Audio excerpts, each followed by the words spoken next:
তোমার যে সিক্রেটগুলো বলছো সেগুলো অন্য জায়গায় গিয়ে ওয়াক করে বমি করে দিচ্ছি।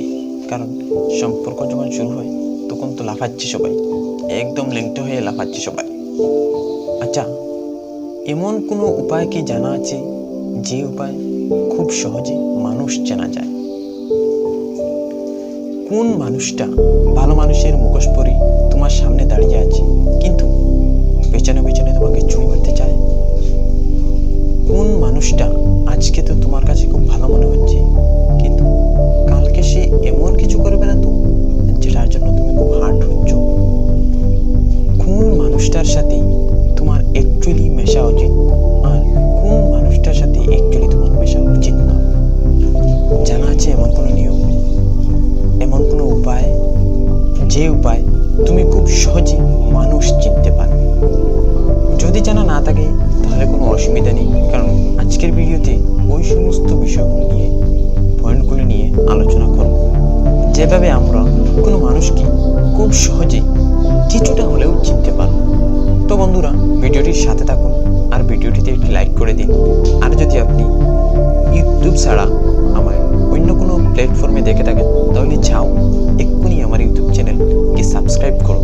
আর যদি ইউটিউবে দেখে থাকেন তাহলে অবশ্যই চ্যানেলটি সাবস্ক্রাইব করে রাখুন এবং বেল আইকন অন করে রাখুন, যাতে আরও পরবর্তী নতুন ভিডিও সবার আগে আপনার কাছে পৌঁছে যায়। কোনো মানুষকে চেনার প্রথম ধাপ হল সেই মানুষটার ইন্টেনশনটাকে বোঝার চেষ্টা করো। সহজভাবে বুঝি, কোনো একজন মানুষ যখন তোমার সাথে মিশতে আসছে তখন সেটা বোঝার চেষ্টা করো যে সেই মানুষটা কি কারণে তোমার সাথে মিশতে চায়, কি কারণে তোমার সাথে মিশতে চায়, সে কি কারণে তোমার সাথে বন্ধুত্ব করতে চাইছে। সে কি তোমার কাছে কোনো কিছু বিক্রি করার জন্য তোমার বন্ধু হতে চাইছে, নাকি সে তোমার কাছে তোমার শুধু বন্ধু হওয়ার জন্য বন্ধুত্ব করতে চাইছে, নাকি সে তোমার কাছ থেকে কোনো গোপন খবর বের করে নিয়ে ওই যে তার গ্রুপে তার বন্ধুদের সাথে বলার চেষ্টা করছে আর ওই জন্য তোমার সাথে বন্ধুত্ব করতে চাইছে, নাকি সে তোমার কাছ থেকে কোনো একটা কাজ ভাগিয়ে নেওয়ার জন্য তোমার কাছে বন্ধুত্ব করতে চাইছে, বা তোমাকে তোমার জায়গা থেকে নিচের দিকে ডাউনফল করার জন্য তোমার সাথে বন্ধুত্ব করতে চাইছে। এগুলোকে বুঝতে হবে, কোনো একজন মানুষ কি কারণে তোমার সাথে বন্ধুত্ব করতে চাইছে এইগুলো বুঝতে হবে। এগুলো মেন্ট টু বি। এটা যদি তুমি বুঝতে না পারো তো বুঝবে যে তোমার নিজস্ব ম্যাচুরিটির প্রয়োজন আছে। সবার আগে বুঝতে হবে সে কেন তোমার সাথে বন্ধুত্ব করতে চাইছে। তার জন্য একটা কথা বলছি, নিজেকে ভ্যালু করো, নিজেকে ইম্পর্টেন্স দাও, নিজের দর বুঝো। তুমি যেদিন নিজের ভ্যালুটা বুঝতে পারবে সেদিন তুমি আয়নার সামনে দাঁড়িয়ে ঠিক বুঝতে পারবে যে তুমি কে বা আমি কে এটা তুমি বুঝতে পারবে। অন্যদিকের মানুষটা কি কারণে তোমার সাথে বন্ধুত্ব করতে চায়, তোমার কাছ থেকে তার পাওয়ার কি আছে, এমন জিনিস যে তোমার সাথে বন্ধুত্ব করতে চায়, তোমার কাছ থেকে সে কি কি পেতে পারে, এটা যেদিন তুমি রিয়েলাইজ করতে পারবে যে কোনো একজন মানুষ আমার কাছ থেকে কি কি ভাগিয়ে নিতে পারে, সেদিন তুমি খুব ক্লিয়ার হয়ে যাবে যে কোনো একজন মানুষ আমার কাছে কি কি কারণে মিশতে চায়। এটা হলো আজকের প্রথম ধাপ। তো যদি বুঝতে না পারেন তো অবশ্যই পিছন দিকে ক্লিক করে দেখে নিন। আবার দ্বিতীয় ধাপটা কি, দ্বিতীয় ধাপে চলে যাচ্ছি। দ্বিতীয় ধাপটা হলো বেটা স্টেজ। হোয়াট ইজ বেটা স্টেজ? কথাটার অর্থ হচ্ছে ফাইনাল হওয়ার আগ মুহূর্ত যে কোনো নতুন বন্ধুত্ব, যে কোনো নতুন সম্পর্ক, এই সমস্ত কেসগুলোতে না বেটা স্টেজ খুব ইম্পর্টেন্ট। ব্যাপারটা বলে দিই, যখন প্রথম 1 থেকে 2 মাস সম্পর্কটা সব থেকে বেশি ভালো থাকে তখন আমরা তার সব খারাপ দিকগুলোকে আমরা চোখে দেখতে পাই না, আমাদের চোখে খারাপ পর্দা পড়ে থাকে। সব ভালো, এভরিথিং ইজ গুড। যদি তার সম্বন্ধে কেউ কিছু বলে, এই বলবি না, একদম থাপ্পড় মেরে দেবো, ওই সময়টাতে তার খারাপ দিকগুলো লক্ষ্য করা, যে তার খারাপ দিকগুলো তুমি অ্যাকসেপ্ট করতে পারছো কিনা, তোমার খারাপ দিকগুলো সে অ্যাকসেপ্ট করতে পারছে কিনা, এইগুলো তোমাকে বুঝতে হবে। কারণ সম্পর্ক যখন শুরু হয় লাফাচ্ছে, একদম লাফাচ্ছে, সবাই ল্যাংটা হয়ে লাফাচ্ছে। কিন্তু দুদিন পরে যখন তার খারাপ দিকগুলো দেখতে পারি তখন আর অ্যাকসেপ্ট করে নিতে পারছে না। আরে তোমার গায়ে এত দুর্গন্ধ হতে পারে, তোমার গায়ে এত দুর্গন্ধ হতে পারে। কেসটা হচ্ছে এরকম। তো বেটা stage is very much important. এবার তৃতীয় ধাপে চলে যাচ্ছি। তৃতীয় ধাপটা খুব বেশি ইম্পর্টেন্ট।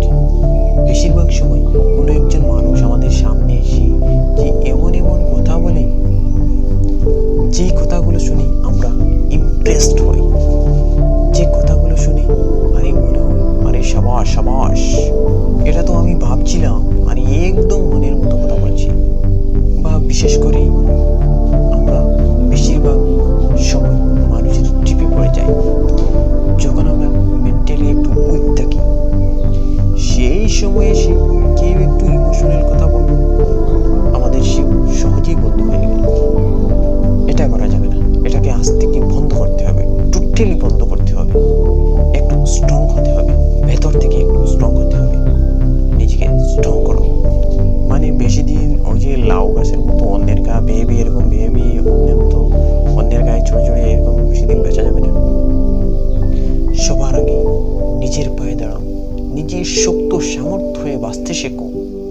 এক এবং 2 নম্বর হচ্ছে যে ওই যে আমাদের সব থেকে দুর্বল মুহূর্তগুলোতে যখন এই ধরনের মানুষ এন্ট্রি নেয় তখন তাদেরকে আমাদের সব থেকে ভালো বন্ধু মনে হয়। ঠিক আছে, এরপর তুমি কি করবে? ধরো তুমি গেছো, এবার তুমি কি করবে? এবার তুমি করতে হবে যে তার সাথে মেশার আগে ভালোভাবে দেখতে হবে যে সে কোথায় কোথায় কি কথা বলে, কোথায় কোথায় কি কথা বলে সেটা অ্যাকচুয়ালি তার ডিপ ইনসাইট মনের মধ্যে ভাবে। সে বারবার ওই ধরনের কথাবার্তা তোমার সাথে বলবে। ধরেন কেউ তোমার সাথে অন্যের খারাপ দিকটা তুলে ধরছে, তখন তুমি মনে করবে যে ও শুধু ওর কথা বলছে না, তোমার যে সিক্রেট জিনিসটা তোমার কাছ থেকে সংগ্রহ করে নিয়ে এসে অন্যের কাছে ট্রান্সফার করে দিচ্ছে। তোমার সিক্রেট কথাগুলো সে অন্যের কাছে গিয়ে ওয়াক করে বল করে দিচ্ছে। এবার বুঝতে পারছি।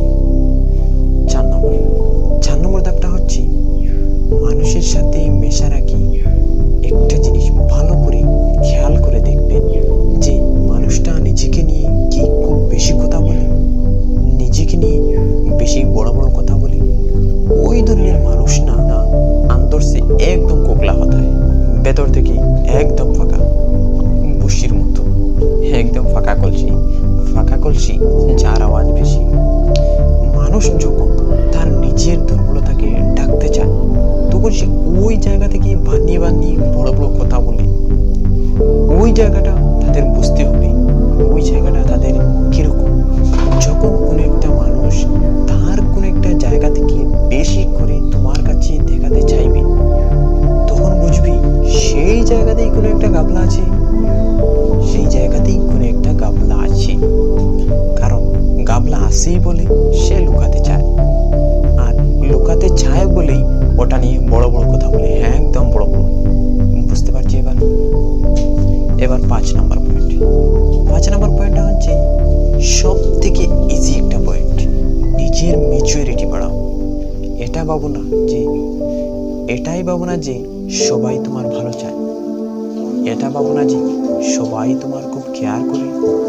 তোমার মা বাবা ছাড়া পৃথিবীতে কেউ তোমার কেয়ার করে না। সবাই তোমাকে ডাবিয়ে নিচে উপরে উঠতে চায়, সবাই তোমাকে ব্যবহার করতে চায়। অ্যাকচুয়ালি সবাই বলাটা কিছুটা একটু ভুল হবে। এর থেকে কিছু মানুষ আছে, যেমন অনেক ভালো বন্ধু আছে যে নিজের সুখ দুঃখ সব কিছু শেয়ার করা যায়, এরকম মানুষ আছে পৃথিবীতে।